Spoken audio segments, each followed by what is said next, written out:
Great Britain has often been referred to as a global policeman. After all, our nation is an example to the rest of the world, a land of hope and glory, of freedom, of opportunity and peace. Isn't it? Britain likes to see itself as an observer, watching repressive regimes, wars, famines and disasters going on in the world in shock, telling us as we turn on our TVs at night, at least we're not involved in that. One example of this is the civil war in Yemen. As you sit and eat your tea, the reporter tells you just how bad the situation is over there, as they show images of starving children, bombs dropping and parents sobbing. What they fail to mention is that if you peel back the curtain, Britain is sat there, pulling the levers. You're a very bad man. Oh, no, my dear, I'm a very good man. The Saudi-led coalition bombing of Yemen could not be possible without great British bombs. As one whistleblower put it, if Britain wasn't there, within 7 to 14 days, there wouldn't be a plane in the sky.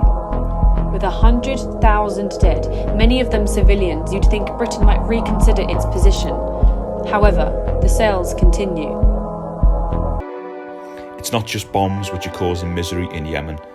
An aerial and land blockade by Saudi Arabia has caused the world's worst humanitarian crisis in 100 years, with 17 million people in Yemen food insecure, 85,000 infant children, meaning children under the age of 5, having died from starvation and preventable disease.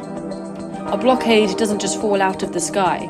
It requires military precision, planning, and techniques which were taught to the Saudi and UAE Navy by the British Navy at the height of the Yemen Civil War. Much of the bombing in Yemen is indiscriminate, with no intention made to hit only Houthi fighters, instead opting for schools, funerals, weddings and camps for displaced people, of which there is over 3 million.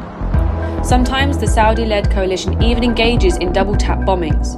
This is where, for instance, they bomb a school and 2 hours later, once parents, paramedics and neighbours have arrived to help, they bomb it again, killing everyone on sight. Where do the Saudi pilots learn how to use these planes? In 2018, Saudi pilots were treated to a training course in Anglesey, Wales. Whilst holidaymakers enjoyed fish and chips, the arcade and a walk on the beach, 20 minutes down the road, soldiers were being taught how to use the planes that would later go on to kill civilians.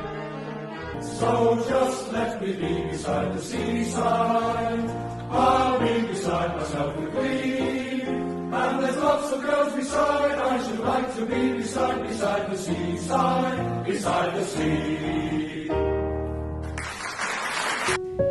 Under British law, it is illegal to sell arms if they might be used deliberately against civilians. In June 2019, the Court of Appeal ruled that it was unlawful for the government to license weapon exports without assessing whether there was a historical pattern of breaches of international humanitarian law by the Saudi-led coalition. In September 2019, the government sold even more to Saudi Arabia.